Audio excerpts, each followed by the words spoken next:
folks, and welcome back.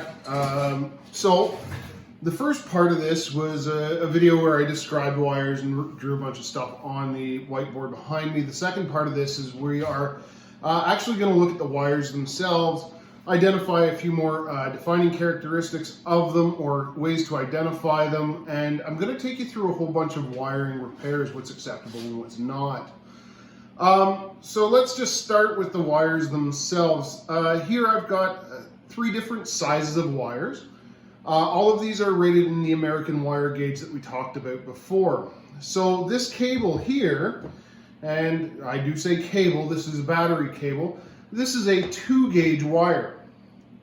This guy right here, this is our smallest wire on the table at 18 gauge, and then this is 16 gauge in between. Just let me open up the 18 gauge and you can see the stark difference between a 2 gauge and an 18 gauge wire. Again, we want to know what we're replacing, so we replace it with the right stuff. 18 gauge, hey, maybe we're powering a headlight halfway across the car, where 2 gauge we're running something much bigger, either an alternator that's charging the battery, a starter motor. This particular cable actually came off of a winch, so it could be any number of things that are powered, but you know this is going to be a higher draw and this is going to be a lower draw. Let's say that you don't have the convenience of looking at one of these spools where it tells you how big the wire is going to be.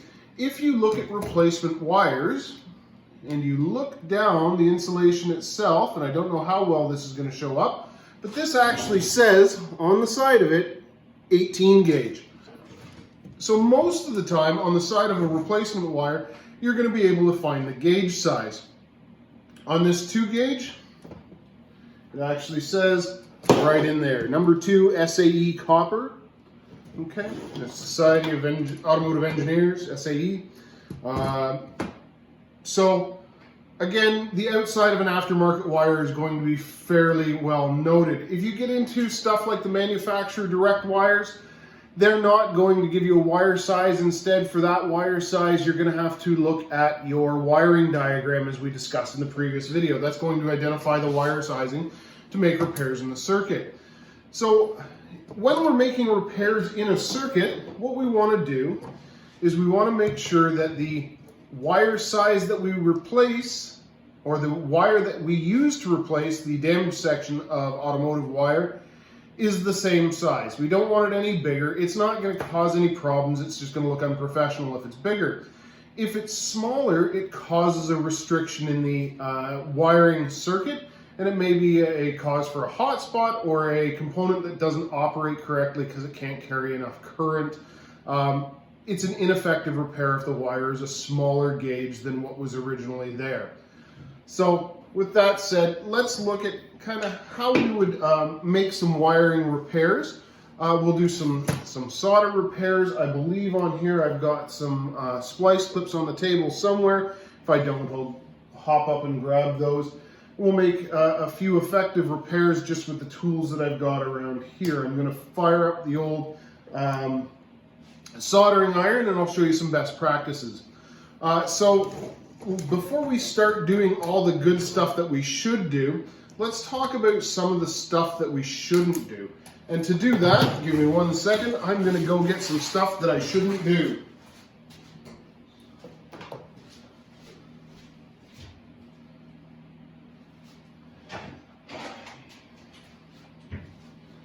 Bear with me, I'm rifling. This is not going to be a nice formal video. This is going to be a bit informal as I look for things that I should have thrown away. Nope, that's not it. Nope, I don't believe I even have what I'm looking for. Alright. Well, we'll have to make do. These things do happen. So I grabbed a couple things here. We're going to simulate a wiring repair just with this piece of red wire here.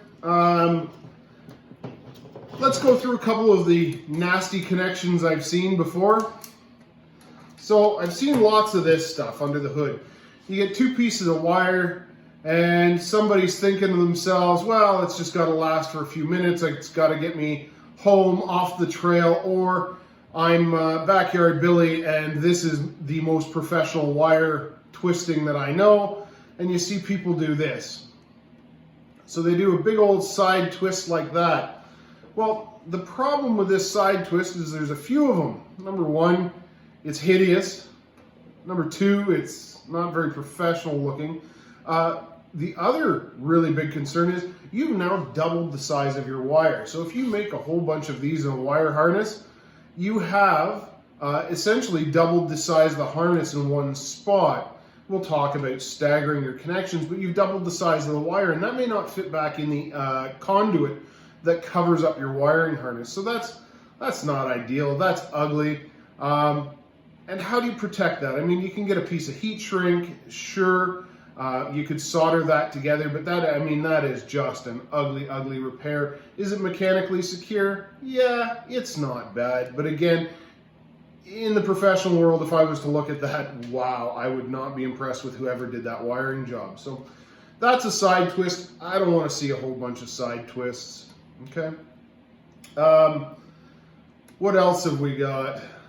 Oh yes, these things right here. These. I've seen these in more cars than I care to talk about. These are wiring nuts, or morettes. They come in all different shapes and sizes and flavors. These are for household wiring. You would use this to create a union inside of a junction box. Okay, they're pretty neat. They just screw onto the wire and they bond two wires or bind two wires together with a threaded section on the inside. So the idea is you take it like so, give that a little starting twist, jam it in there, and you wind this guy down on top of it until it stops and tightens up or whatever, and what have you. Great. So, wiring nuts on. Is it a secure mechanical connection? Seems to be okay-ish. The problem with these is they are nuts. They will loosen off if subjected to vibration. Usually, unless you're living in a earthquake-prone part of the world, these things won't shake when they're put in a house, and if they do shake, they don't shake regularly. Inside of an automobile, they'll shake all the time. The other problem is they're open to the elements. That's not a good thing. Water pools in here and it starts to rot. The last problem with these wire nuts is, let's see, if I take it off, are we going to get the pieces? Oh, they're hard to take off with this stranded wire because it's not supposed to be in them. Makes an absolute mess. And yeah, there's a broken piece, right? Oh, maybe it's not a broken piece. A lot of the time what you'll find is when you tighten these things up, they actually start cutting the conductor. And of course, we don't want to cut the conductor. The last thing I want to mention are Scotch locks. And I don't have any Scotch locks here because the first thing I do with them is throw them out. Scotch locks look a lot like, whoop, hey, we're throwing things. They're usually a blue color. But they kind of look, when you get them in the box, they've got a band of plastic, they've got a loop and a loop, like this, band of plastic, and then same thing on the other side, you got a loop, oh, and a loop, like so, and they'll have a clip on the back side, a great big clip with a couple of voids in it, and the idea is you put your wires inside of these loops, so it closes up the box and looks a lot like this. We've got a wire in each one. And then we've got this overarching metal clip with the slots in it, like I said. And you push that clip downwards. Well, when you push that clip downwards, it slices the side of the wire. And it's a way of splicing two wires together. The problem with Scotch locks is, number one, they're not sealed, they're open to the elements. And what we'll learn going forward is we don't want our stuff open to the elements. We want it very closed off. We don't want water and salt getting into it, especially here in the north. So having it open to the elements, you stick one of those outside of the cabin and it's rotten within 6 months. You stick it in the cabin and maybe you get 12 months out of it. The other problem with these splice clips they cut the actual conductor when they go down. You don't want to reduce the diameter of the wire that you're repairing. You reduce the diameter, you've created a choke point which will create heat and possibly cause the circuit to fail. All of this is not ideal. So these Scotch locks, they come with a ton of aftermarket accessories. The best way to install a Scotch lock is to walk over to your nearest garbage bin and dump it off. There's no two ways about it. So they're not an acceptable means of repairing your circuit. Let's look at kind of my ideal way of making a splice, and I'll show you how to solder. And we'll mention, while we're here, keeping it sealed off from the elements. So I'm going to do a real quick solder splice. I got to plug my soldering iron back in. I disconnected it to go get you those wire nuts. So soldering iron's plugged back in. We're waiting for that to heat up. We've got our solder. Let's talk about solder real quick. Plumbers use an acid core solder. It's cheap, it's plentiful, it can be found everywhere. We do not use an acid core solder. We use a rosin core solder, okay? The acid core solder will continue to consume the wires that you use it on. It is not ideally conductive. It is conductive, but it's not ideal. It's not the right tool for the job. So do not use a plumbing solder when you're making an electrical repair. You want a rosin core. Usually it's a 60-40 tin lead mix. You can get synthetic solders. I find they don't flow as well, but again, it's all personal preference. Keeping in mind that they are heavy metals like lead in the solder. Don't stick your hands in your mouth. Try not to be eating anything while you're doing this. And this process uses heat. Keep your face out of the smoke while you're doing it. So what we're going to do to make what I like to call an ideal connection, and I'll make a couple of them so you can see what I'm doing here. We're going to start with nice clean ends of wire. Whenever you're creating a splice, again, you're going to want the same diameter of wire that you're trying to repair or replace so we don't negatively affect the circuit. So first thing I like to do is I like to bare about as much wire as the width of my thumb on either end. So, like, probably got a little aggressive with the width here. These are pretty neat pliers actually. I'll turn it around and you can see how they work. You stick the wire into them. This side is a cutting blade, this side is a gripping blade, and pull it apart and it just rips the insulation off the wire. Pretty simple to use, and they generally don't damage the wire underneath the insulation. And then of course we take the plastic insulator and discard it off to one side until we can make it into the garbage can. So while we're splicing wires, there's a few different ways of doing it. I'm going to show you a couple of them. The way that I prefer, probably the most simple way, is what we call a Western Union.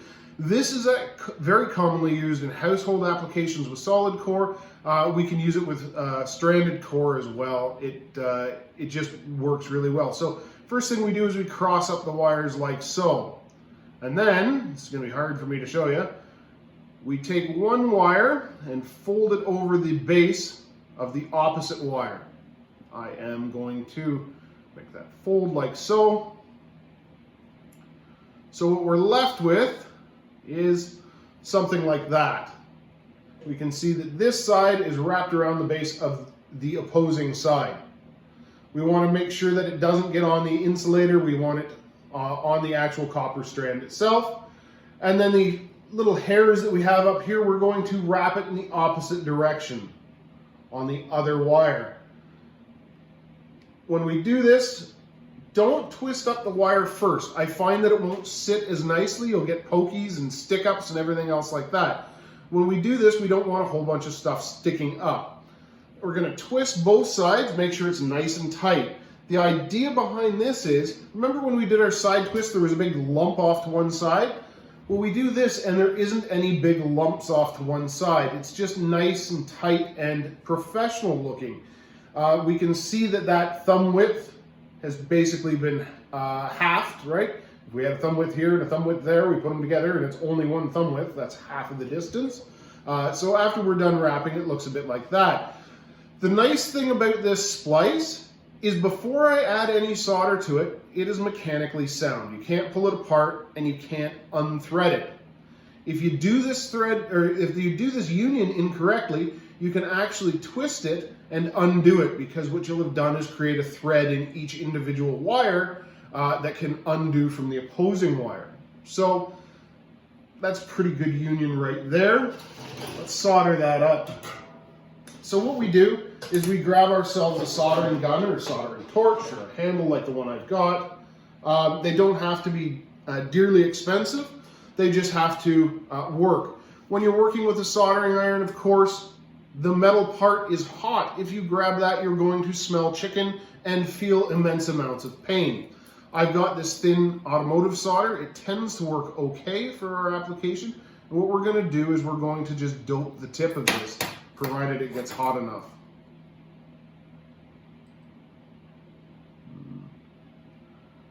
I swear we're going to dope the tip. We're going to... Hold on. There's a cleaning sponge over here just in case it gets dirty as well. Shh, don't tell the school I'm dripping on their electrical board.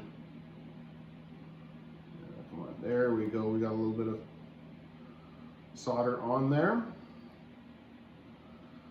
gonna have to clean this tip. Well, we've got enough solder where there's a little ball of liquid on the end of the iron, and we're going to use that ball of liquid to transfer heat into the wire. When you're soldering something, you want to warm up the wire so the solder melts into that. You are not trying to drop it on to the workpiece. So we're going to warm up the wire, give it a second. And then, from here, we're actually going to introduce the solder on the top side. So provided, oh, come on, you can do it. This is a pain in the butt, and yeah, I should be using solder clips, but under the dashboard you won't get solder clips. However, the car conveniently holds the wire.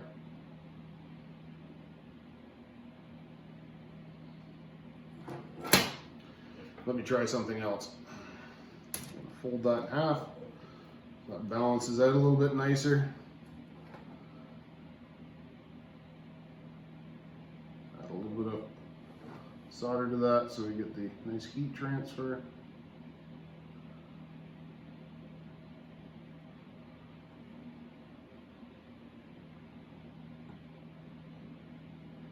There we go.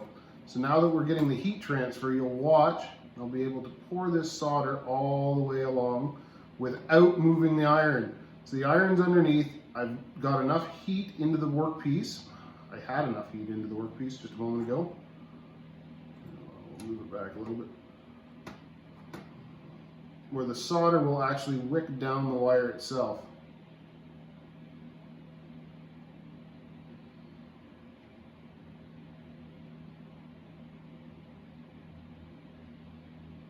There we go.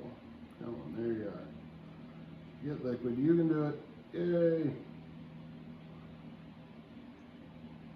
I have to tell you, the soldering irons at the school are much nicer than the ones I've got at home. There we go. Just had to find the hot part of the tip here. And we can see that I can wick solder through without moving that connection all over the place. What we want is something like that. You can actually see the individual strands of wire. It's shiny, it's nice, it's a proper connection. We'll give it a second to cool here. Wipe off this terrible soldering iron. See if I can fix this iron right now.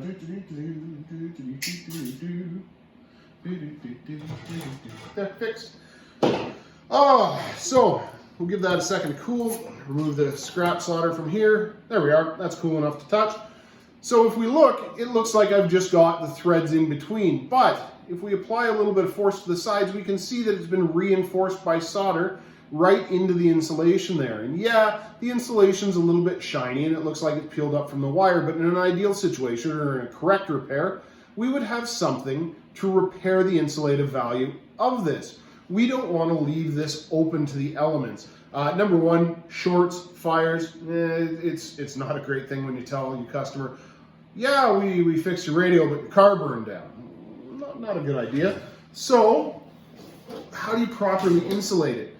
You can use specific types of electrical tape, but those specific types of electrical tape are not inexpensive by any stretch. If you're buying it for $1 or $2 a roll, that's probably not the good stuff. 3M sells a type of insulative tape that is okay for in-cabin repairs if that's all you have. I'm not a big fan of taping up a splice. It doesn't look very professional, and if it's outside, subjected to heat and cold and salt and water and oils and everything else, that tape won't last. I worked for a manufacturer and we had a massive headlight recall where they had taped up the splices in the harness, and we ended up taking them all out and replacing them with solderless heat shrinkable butt connectors, which I should have on the table here somewhere, but we'll look for those in a few minutes and I'll show you how to do a butt connector repair. So we're gonna cut this splice out because we forgot something. You're gonna make a beautiful splice. It's going to be something that should be hung in a museum, and you're going to look at that splice underneath the dash and you're going to realize that you never put heat shrink on that splice. What is heat shrink? Well, it's plastic, really. Here's a piece of heat shrink tubing right here, and as the name implies, it shrinks when it's heated. So what we do is we slip this onto the wire before we make the repair.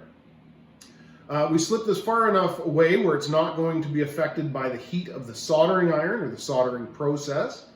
And once our repair is complete, we're going to slide this over the repair after it's cooled sufficiently and then heat it up. It'll shrink down and provide an insulative layer. It will restore the insulative property around the conductor itself. So this has to go on the wire. We'll do one right now. You saw I cut out the old repair. We'll slip on a new one. We don't want these too big and we don't want them too small. We want them to shrink effectively to cover the repair without ripping or breaking apart, but we don't want them so big that you got to squish down the sides of them. The good ones come with a little bit of glue inside or a sealant. The bad ones are just a heat shrinkable nylon. So what did I get? I got heat shrink tube set. I don't know which ones I've got. I got the ones that were inexpensive. So let's go ahead and do this repair. I can show you a traditional wire stripper, kind of my first set of wire stripper ideals. So on this set, unlike the automatic wire strippers, what we'll see a graduated set of gauges. I am working with 16 gauge, so I would pick the 16 gauge wire stripper hole, stick it through, provide a little pressure, give that wire a bit of a twist, and pull the insulator off of it like so. Same thing, about the width of my thumb. Now that I've shown you how to use these traditional things, we're going to stick those aside and go back to my ripper stripper tool. Same thing. Zap. There we go. We've got our two ends. Now let's do a slightly different connection. We saw the Western Union. Let's do a different take on that Western Union. This is something that was taught to me eons ago, back in my General Motors apprenticeship day. We're going to fan out the wires, like so, and we're going to lace them together to only, again, the midway point.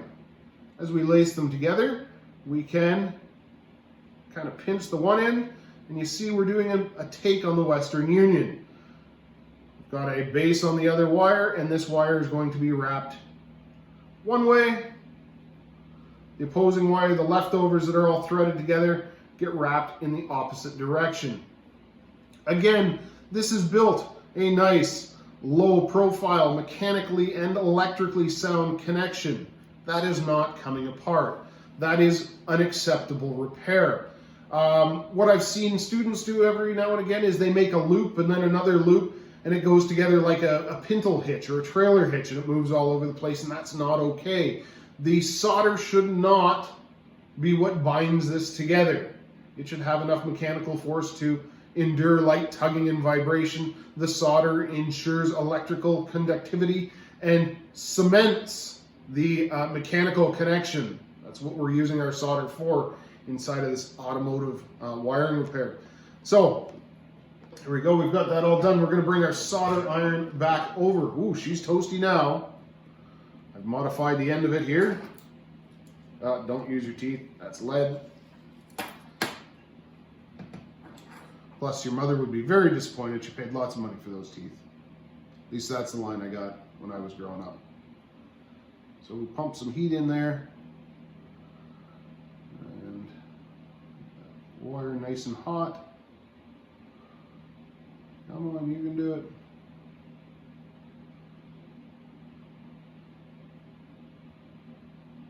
Oop, oop.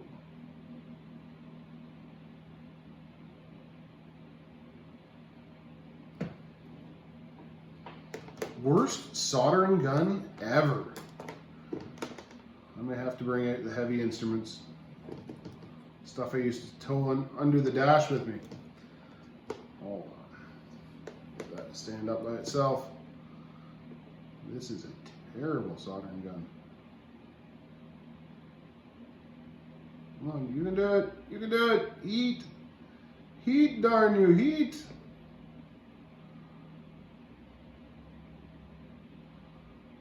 Now there we go. We got some solder flowing in there now.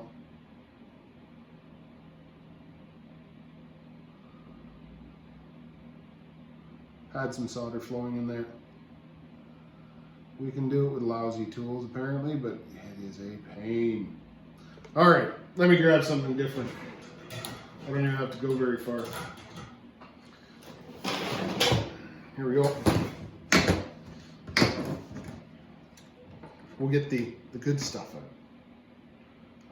If the good stuff had a thread on tip, it's, yeah. Uh-oh. All right, apparently we're not gonna get the good stuff out. We're gonna use the terrible soldering iron. I've put the tip down somewhere and Let's see, what can I do to modify this up a bit? Let's see if I can get some more heat into it. It's like you buy cheap tools and you get cheap tools. Who knew?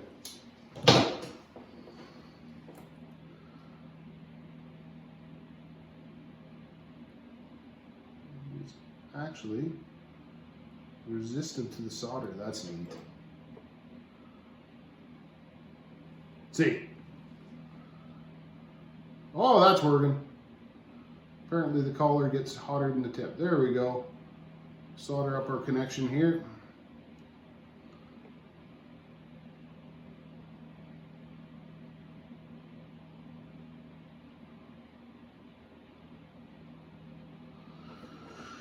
I swear, solder up our connection here.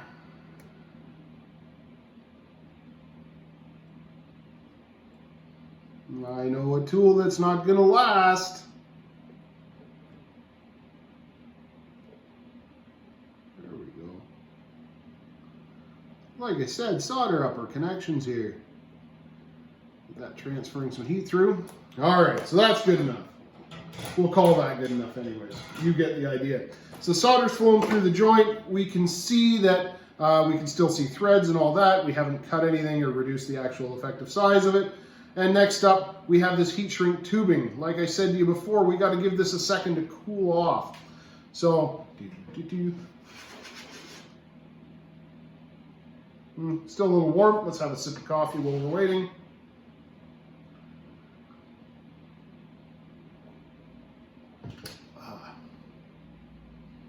There we go, that's nice.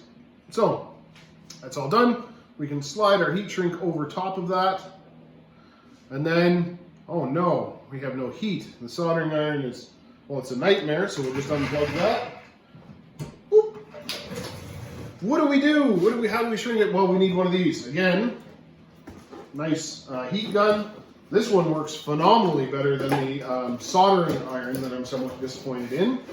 I'm gonna have to figure out how to make that soldering iron better because it's hot enough to burn me, but it's not hot enough or it doesn't work well enough to melt the decent solder that I've got. So we'll have to work on that. If I figure out a fix to that, of course, I will let you know in a future video. So we will unwind this just fresh. take the twist tie off the cord. It's like an unboxing.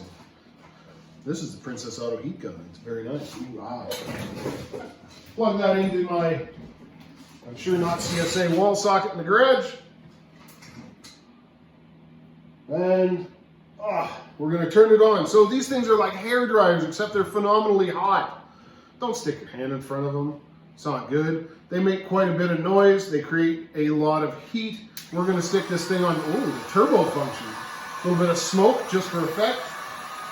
Yep, that's getting hot. So let's watch how quickly this works.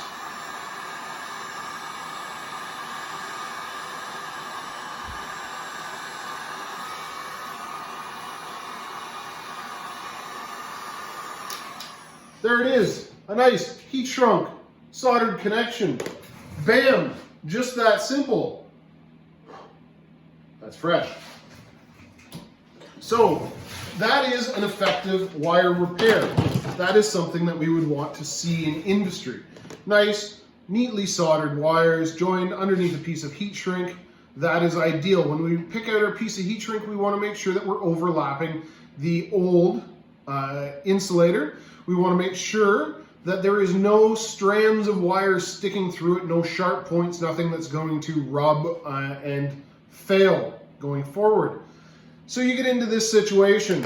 We've made that wiring repair and the customer phones back and they say, "Oh, Mr. Technician, sir, or ma'am, we would like to add a to the ignition circuit.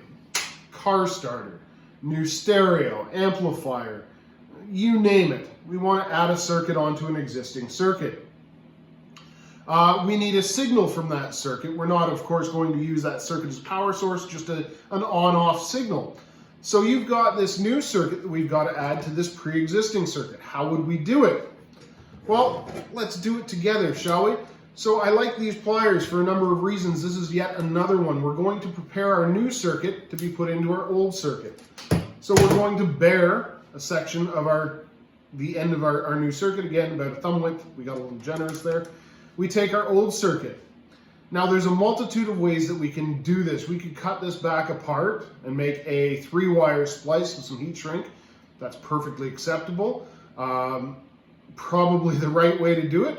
Another way is we could run our new circuit up to the connector and tie it in right at the terminal itself. An even better way to do it. But we're not making a ton of money by taking forever, unless, of course, you charge your customer appropriately. So if you're adding a circuit on a project or another car, here's a quick and dirty way to do it. So we take our loop and we open it up using a nice set of pliers like I showed you before. When we have our loop open, we're going to stretch it out, wind it up. So we've just peeled back the insulator on that. And then, of course, because we're all electrical geniuses, we're going to have a test light around somewhere. And right in the midst of that, we're going to flatten it out a bit with the test light. Zat, zat, zat. See, it's a little bit flatter.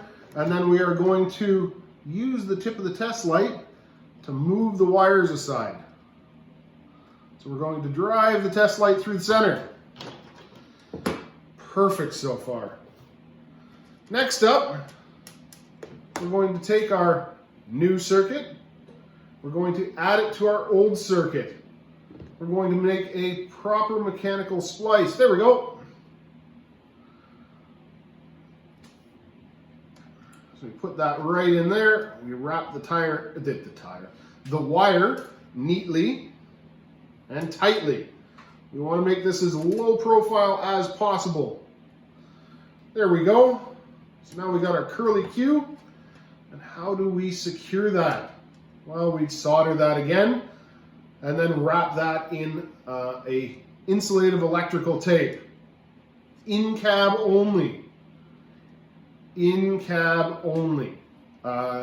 If you're outside of the cab, you can do the same thing, but you disconnect this wire at a terminal and run a piece of heat shrink down to your union.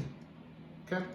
So that's an easy way to add a circuit. I'm not going to resolder this because the soldering gun is, well, it's pure evil is what it is. Somewhere on this bench, I have a prescribed method from a major automotive manufacturer, or I used to could, until I put everything down. Whoops. Yay, I've lost things. Woo! Hold on, I'll be back. Maybe I just left them in the cupboard. I did.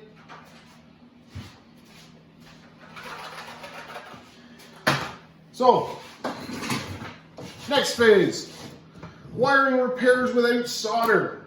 A lot of manufacturers like to make wiring repairs without solder because it's cheap, quick, easy, and effective. Using the right materials. You can get butt connectors that do not shrink when they're heated. They are not correctly insulated and they need to be used in conjunction with a heat shrink. These little fellas here are actually called heat shrinkable butt connectors, and they will shrink in the presence of heat or the outside layer. They're going to have a little bit of glue in them as well, or a sealing agent. They work very, very well. On the side of them, you're going to see a gauge size. This one here is for 14 to 16 gauge wires. What have I got? I've got 18s and 16s, so we do have the correct wire sizing. So we'll take our homemade circuit here, and oh no, there was a little bit of rot. Somebody probed it the wrong way. Oh, now we have to repair our circuit. Well, how do we do that? We're going to have to bare the wire like we were getting ready to make a splice, but we're not going to expose quite as much. So we'll just expose a little bit of that wire, and I'll show you. There we go. That is more than enough. Just that little bit of wire. That little bit of wire, we can twist it up, make it nice and firm, make it nice and neat. And then we're going to shove it inside of the butt connector. We want the insulation to not butt out, but just barely stand off the back side of the steel barrel that's in the midst of this. We can use our handy dandy traditional crunching pliers to crimp it down. There we go. And we will test the mechanical connection. That's good. Same thing on the other side. A little bit of bare wire. Whoop. Twist it up, make sure it's good. Yep, that looks pretty good. Stick it inside. And again, using our affordable, commonly available at big box store electrical pliers, crimp it down, give it a test. Now, there are specific pliers for crimping these butt connectors. I do have a set, they're in the drawer, I just don't want to get up and get them. And they work by ratcheting, and they actually increase the clamp load on the wires. But for a general electrical repair, these little discount pliers work just fine. They're fairly effective. Don't use side cutters. You'll actually cut the insulation. Don't use pliers. Same thing, you'll cut the insulation. You want to use the right tool for the job. Now that we've got this here, we've got a good electrical connection. So the copper wire carries it into this metal barrel in the center and then transfers it over to the adjoining piece of copper wire. As far as profile goes, yeah, they're a lot thicker than a solder splice. Solder splices are actually a nicer thing to look at. But for quick, dirty, and effective repair and inexpensive, this is the way to go. So once we have it here, we need to turn back to our trusty heat gun. I've seen guys use lighters. I've seen people use soldering irons to melt them. I find the lighters really burn. It doesn't look very appealing when it's done. You just want to shrink the heat coating. You don't want to make it bubble or anything else like that. And you don't want to affect the insulation on either side of it. So a heat gun is the way to go. We'll plug this bad boy back in. Get it warmed up. And same thing again. Apply some heat to that. You'll see that reduce its diameter. Reduce its diameter. There we go. Now it's shrinking. There we are. Move the heat around. Don't let it sit in one spot. Again, we're not trying to wreck the insulation that's on it already. We're trying to shrink the heat coating that's on the butt connector. Yeah, a little bit of glue comes out at the end. That's good. You can see it adhere to the wire all the way throughout. That's also really good. We want to make sure that we've got all the air out of it, or as best we can. We want to make it change that color. Oh yeah, that's the good stuff right there. There we go. So, unplug that, put that on the table, and there you go. Beautiful, nice, proper connection. It's good. And I'm burning my plastic table. Oopsie. So, we've got a nice, proper connection there, and you saw that took me literally, or figuratively, next to no time compared to a proper solder splice. You're upside down under a dashboard or repairing multiple harnesses. These are, again, cheap, dirty, and effective. So that is a heat shrinkable solderless butt connector. There's a couple of other things that I don't have here. There are splice clips where they're actual metal clips. They clamp the wire, and then of course you solder them and add your heat shrink afterwards. They're just kind of an extra security measure. They do make a nice, neat connection, low profile as well. And there is solder-filled, heat-shrinkable connectors. So, or solder sleeves, or solder splice sleeves, as I've seen them marketed as well. They are super convenient. You take your two pieces of wire, you slide one of these down, one of them, same idea as you would a heat shrink, twist your wires together, slide it into position, and there is a low temperature melt solder in the center of it. So as you're heating the shrink connector, it also melts the solder into the wires, and it's just a really easy way of doing that solder splice process that I showed you earlier. So those are effective ways of repairing wires. What are we looking for when we're repairing a wire? We are looking for good mechanical connection, good electrical connection, and it has to be insulated from the weather. So we don't want it to get water, rain, salt, anything else like that into it, as well as electrically insulated. So those are a few things that we're looking for. Well, I've got you here. Let's keep going after a short break. Okay, I'll come back to you in another video, and we'll look at how to test a wire and how to take apart a connector, what is a connector versus a terminal, and so on. So I'm going to hit stop on this one, and I'll come back to you in a second.